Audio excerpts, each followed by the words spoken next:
Okay. Yes. Okay. So, good morning. Good morning, sir. Everyone. Yes. So maybe just what we did until now. So if you remember well, the first lecture was about how we are doing climate modeling and climate monitoring at global scale. So I give you some how the climate models are constructed, how we are doing the monitoring. Then the second lecture was about the IPCC status, the status of the climate from the IPCC report using these global climate models, because I told you we also, IPCC also use a regional climate model, but okay, I show you mainly the output from the global climate model. Then the third lecture was about what are the main information from the IPCC report on urban area. So, like what this report focused on urban policymaker. That was yesterday. And today we will have two lectures. So one on the urban modeling. So now we go, because as I told you, global climate model, they are coarse resolution, 100 kilometers. So they are not taking care of the cities. If you remember, I told you the cities are less than 2%. Depending on the database you are using, is between 1% and 2% total. So global climate model, they don't care about this. So what we need to do is to do downscaling. So downscaling, we try to go from global to regional and then to local, up to the city level. So here I will tell you what we are doing. So if you would like to go to the city level, you need to have some parameterization dedicated for cities. So and this is the purpose of this lecture. Then on the second lecture, after this one, we will talk about observation. So I will tell you explain what we are doing in Belgium and also other parts in the world about observation in cities, how we are doing the monitoring. And then after this, I will explain you and then in the afternoon, we do the tutorial. So I have with me some. So you need, after we finish the lecture, you need to take the data from this. So you have two stations, one urban station and one rural station. And the exercise will be to try to compare these two, it's time series, and to compute the urban demand. But I will explain you this later. So this is just to give you for today.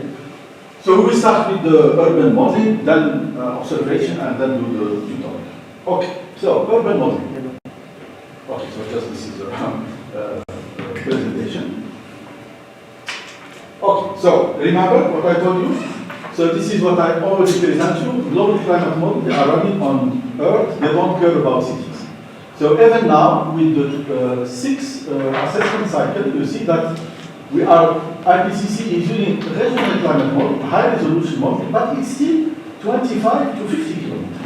So we will not be able to have a good information on Bhopal, for example, because 25 it's still too coarse. Maybe some US cities, because US cities are very sprout.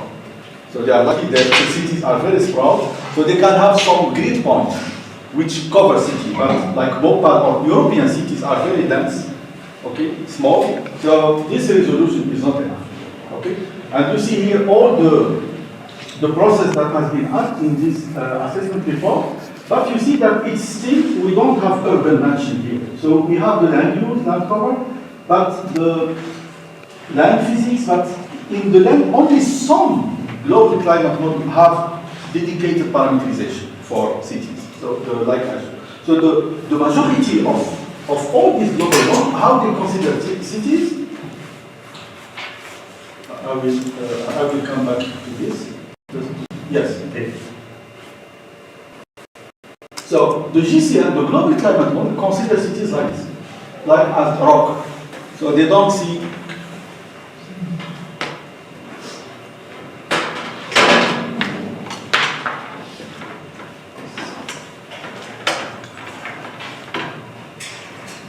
You see? So global climate model, they see the city rock.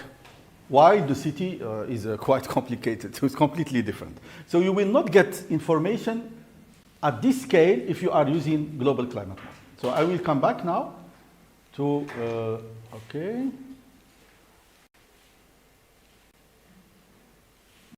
Yes, we were here, okay? So this is the information from Global Climate Model.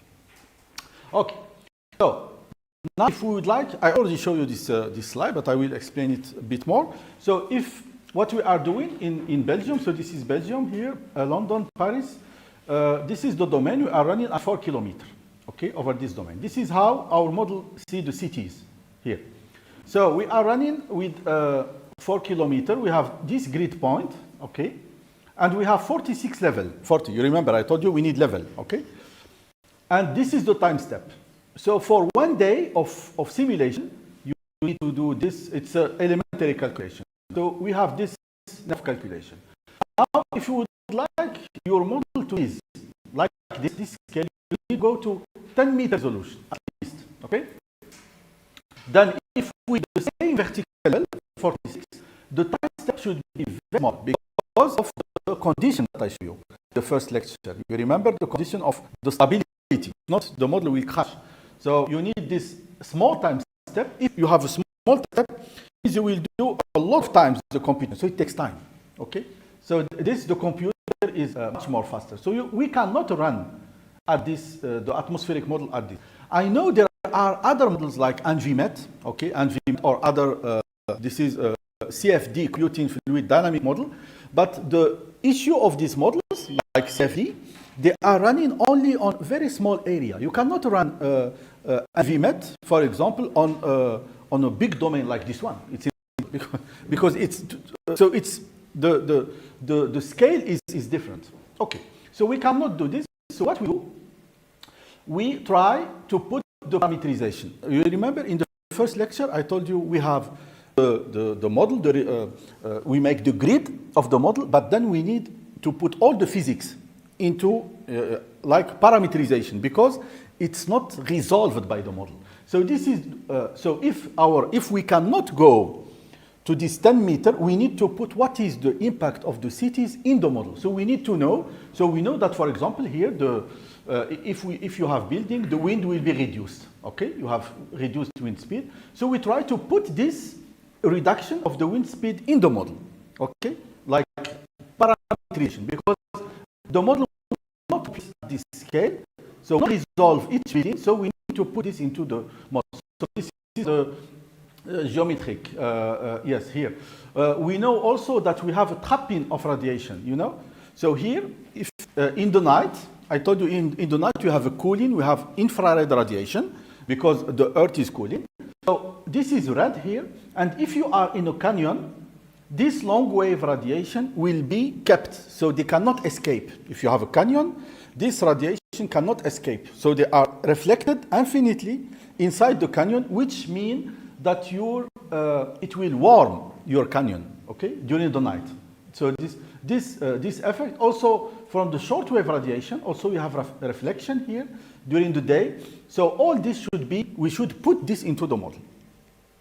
We have also reduced vegetation and evaporation, of course, because in the city we have less vegetation. So we need to take this into account. And also we need to take into account that the material in the city is different, like larger heat storage, okay, that I told you before. So different heat capacity, different characteristics material, and this should be put into the model.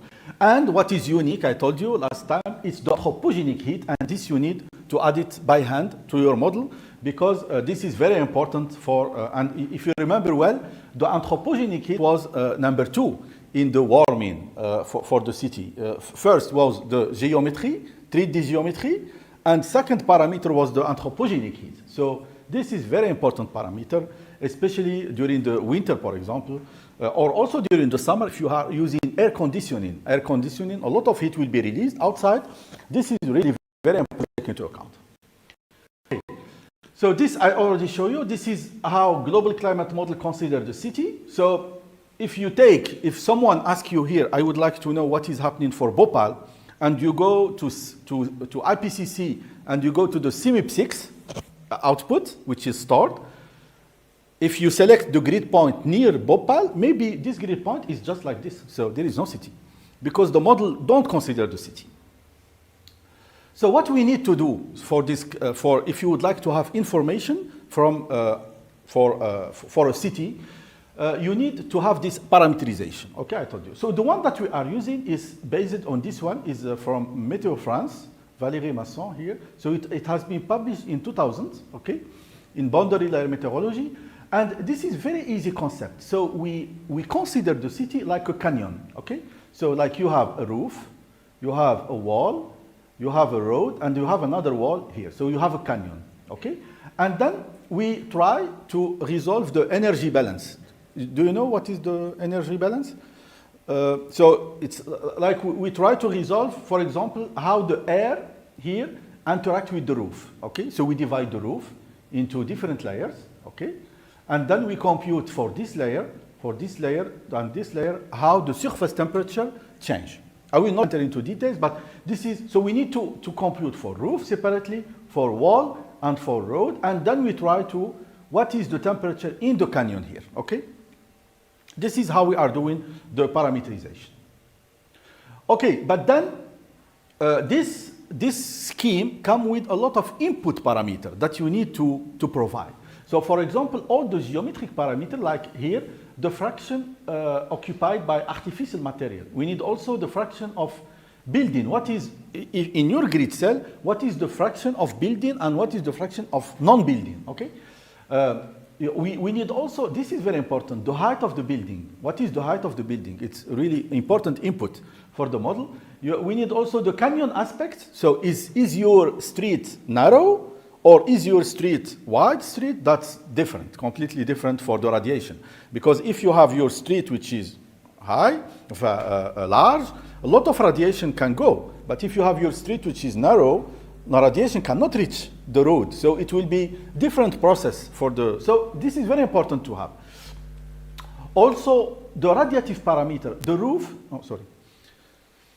like the albedo of the roof and the wall, roof, road, and the wall albedo are very important. So you know the albedo of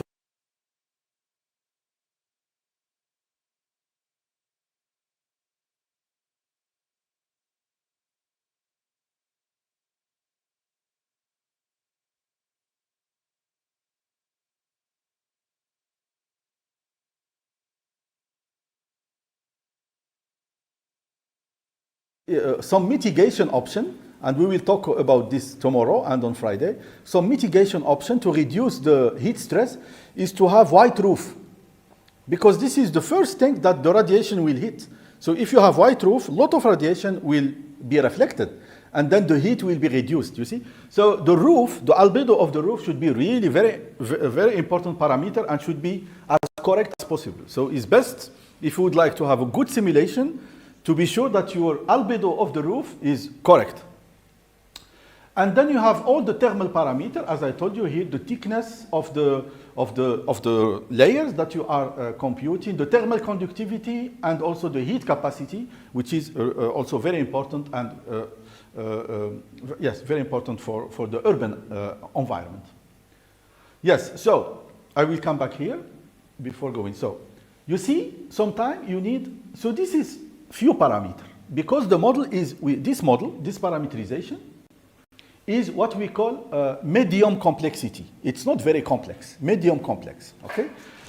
So you have all this list of parameters to provide, okay? So you can say, okay, maybe this is not enough for me. I would like to have more complex phenomena. But if you have more complex phenomena and you cannot provide the input as correct as possible, your scheme will not be good. So sometimes if you don't have all the input parameter correctly, sometimes it's better to use a simple model than a model which is very complex, for which you cannot provide all the input parameter. Because if you have error on this, your simulation will be wrong. So, and we will see this, that very complex scheme don't mean always that you have more simulation are good or accurate simulation. Because of the parameter, because if you would like to run, suppose that we would like to run this model here over Bhopal. So we need to provide all these parameters. We need to provide all these parameters for Bhopal, one grid point by one grid point. So, and if you don't have Oh, for sure. I know here we can have like from satellite. We can have from satellite. We can have some estimation of all these parameters, but the estimation should be good. Okay. So another parameter which is very important is what we call the sky view factor. I think you know this, the sky view factor. So if you put yourself here and you are between two buildings, the sky view factor is the amount of sky that you can see. Okay, this is very important. So for example, if you are in a high-rise building environment, you will not see the sky. Okay, so and it means that because this is very important for example, for the radiation, I told you, during the night, you have infrared radiation, which escape, go, okay?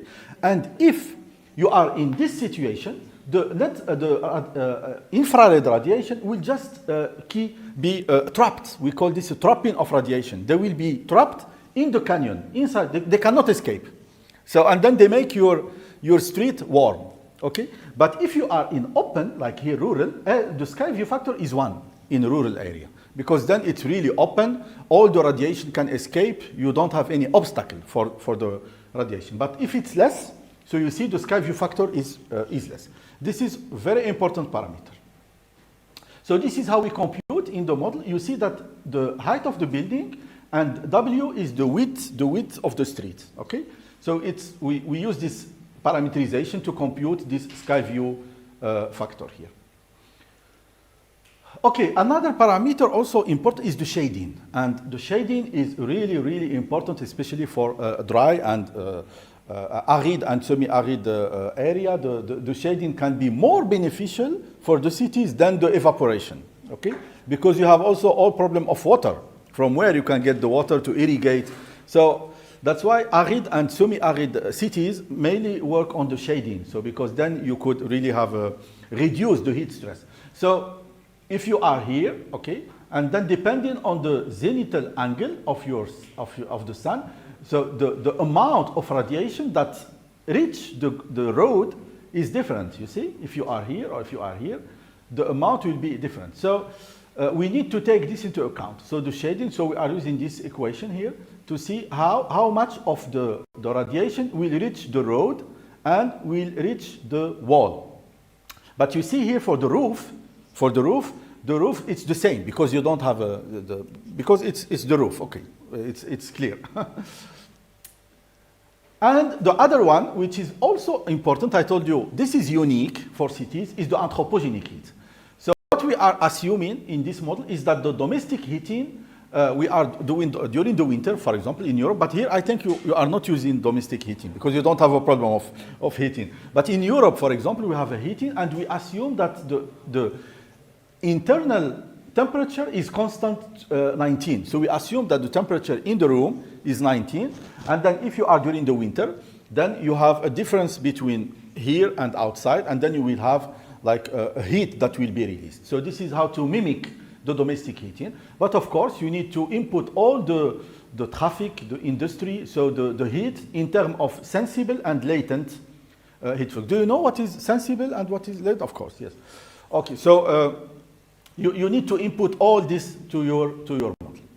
Yeah, this is just a picture of all the activity that can happen, and all this activity will release heat, and this heat should be put to the atmosphere. So here is I told you this parameter that this scheme that we are using here is this one. Yes, this one is a. So we don't know what is the profile of the wind. So because it's we call single layer. It's a single layer, so it's not very complicated. Okay, it's a middle complexity. So we don't know how the wind profile of the wind inside the canyon because the model will not compute this. So what we do is that we assume we take this from more small scale like ENVIMET or other model CFD. This computational fluid dynamic that will give us what is the profile of the wind. And we take from them, okay, this is the profile of the wind, like logarithmic above the canyon, and then here following this exponential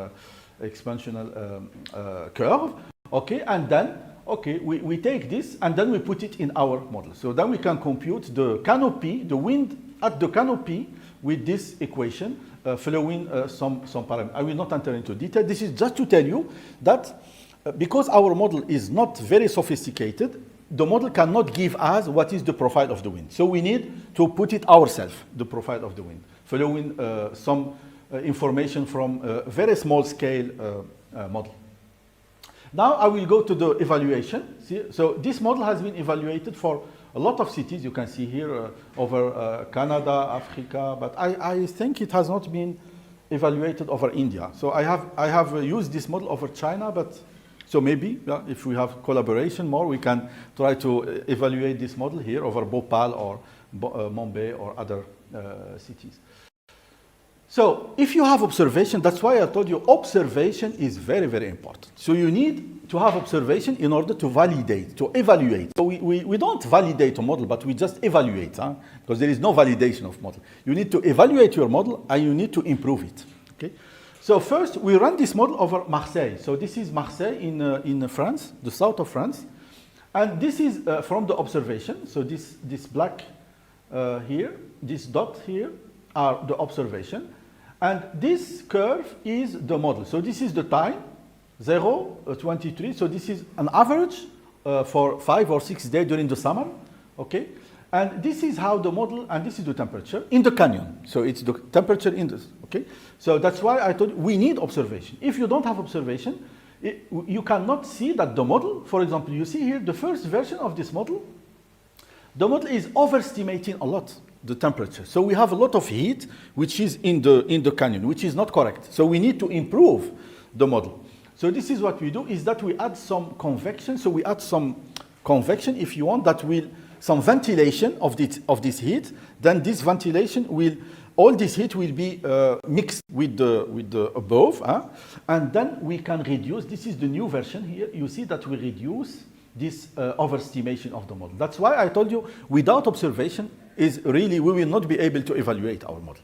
So it's very, very, very important to have observation in cities, in urban area. So this is how we add this ventilation. I will not enter into details. We just add some free convection. We call this free convection into the well. Another thing, I told you this model, the first version cannot give the profile here of the wind. So what we do is that we add some process into the model. So we make it a bit complex. So we add all this layer into the model, and then we try to compare with one observation. This is in Switzerland.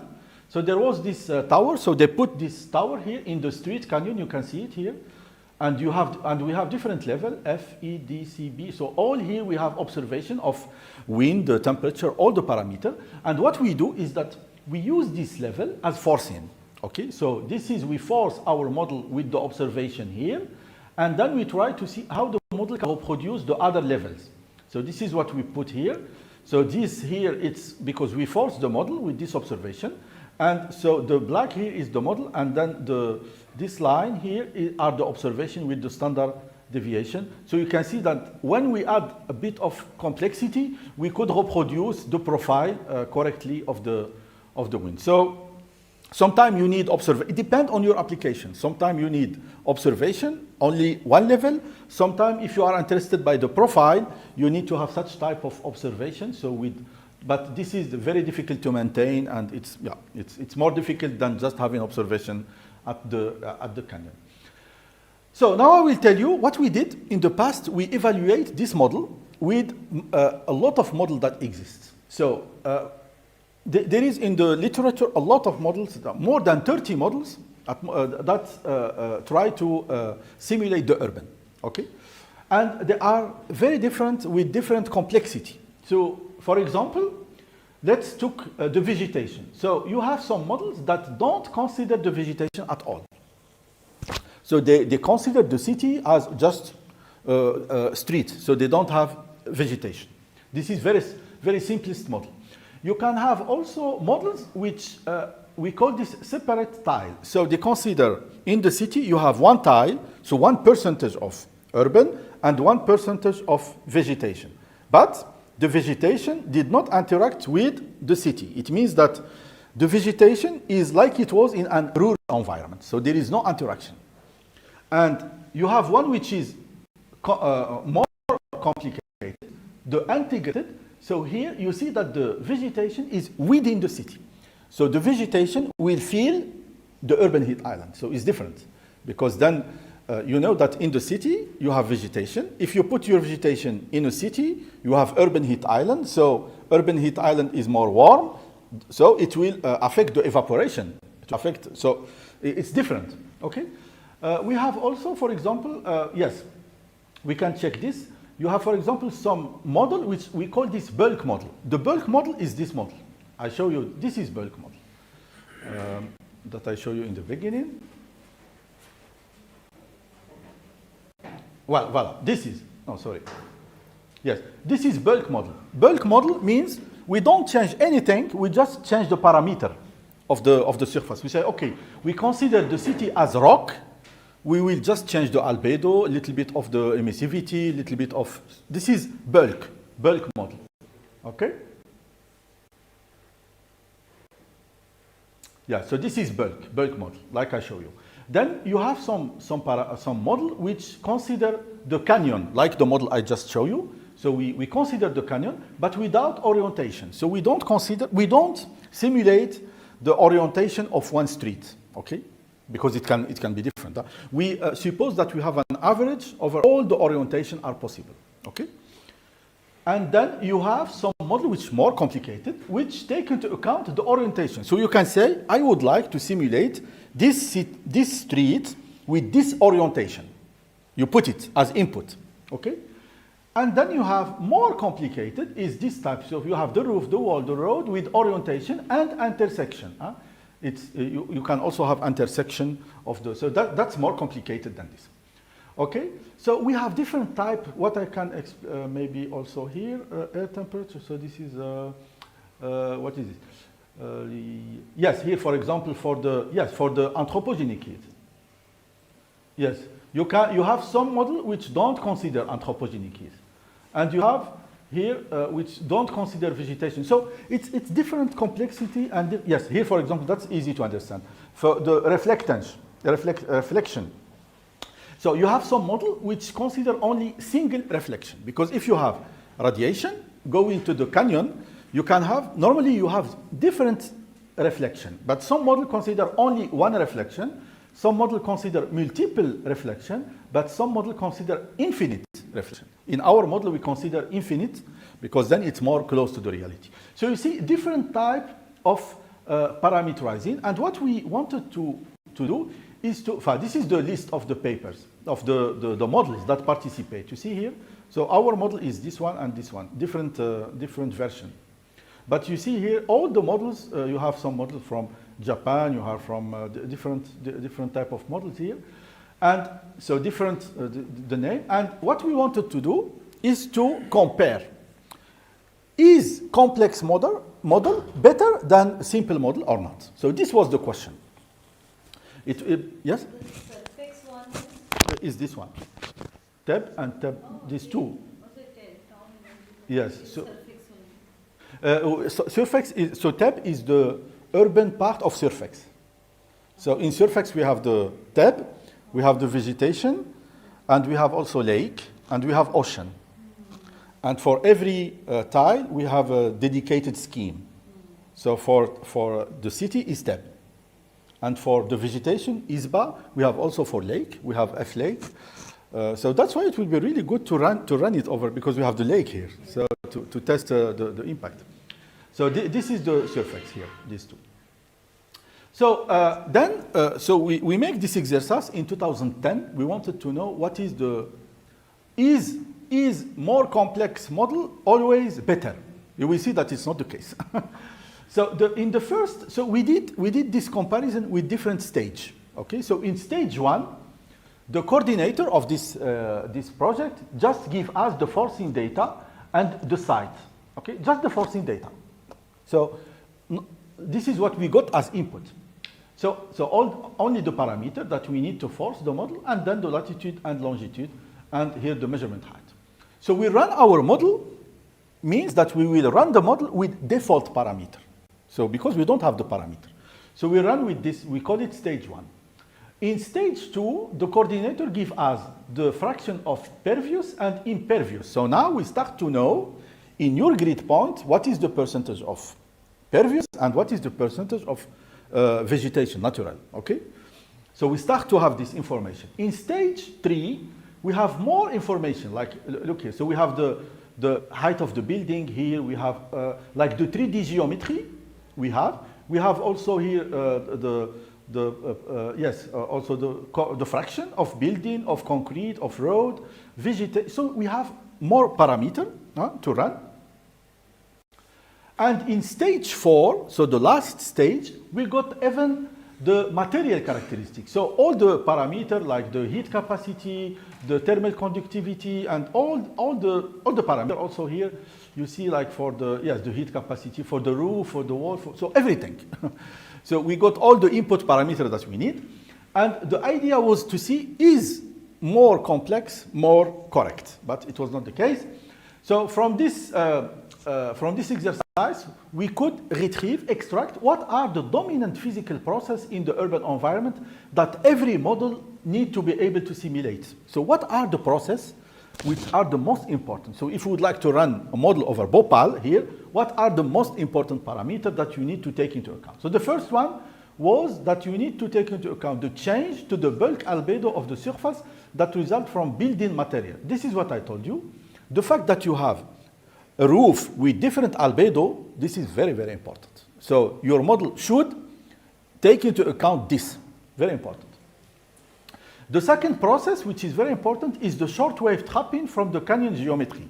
So the fact that if you have narrow street, you will have less radiation going to the. If you have large street, you will have a lot of radiation going and with a lot of reflection. This is very important to have. This is the second process, very important. The third process is the reduction in outgoing long wave radiation from the street canyon due to reduced sky view factor. This is what I told you also. If you have narrow streets during the night, when you have radiation going out because for the cooling, so this radiation, if it's narrow street, this